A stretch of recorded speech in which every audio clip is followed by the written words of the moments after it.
Hello বন্ধুরা, চলে এসেছি আজকে রেজালার একটা রেসিপি নিয়ে। ফুলকপি রেজালা অনুষ্ঠান বাড়িতে যেরকম তৈরি করা হয় সেটাই তোমাদের সামনে আমি আজকে তুলে ধরেছি।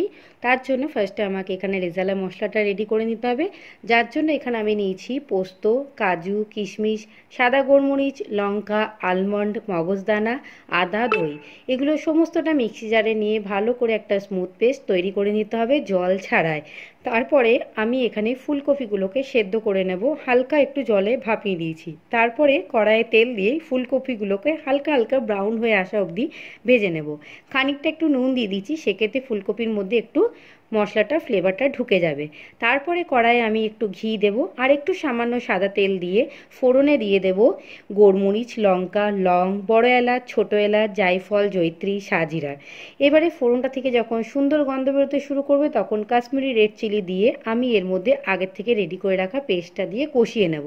যখন তেল ছেড়ে দেবে তখন তার মধ্যে নুন অ্যাড করে দিয়ে দেবো নারকেলের দুধ। নারকেলটাকে ভালো করে বেটে চিপে নিয়ে আমি দুধটাকে বার করে নিয়েছি। এবারে ফুলকপিটাকে দিয়ে ভালো করে ঢাকা দিয়ে দিই, সমস্তটা কষিয়ে নিতে হবে যতক্ষণ না কালার ছেড়ে দেয় আর ফ্লেভারটা বেরিয়ে আসে। তারপরে চিনি আর একটু গরম মশলা দিয়ে আমাদের রেজালা একদম রেডি।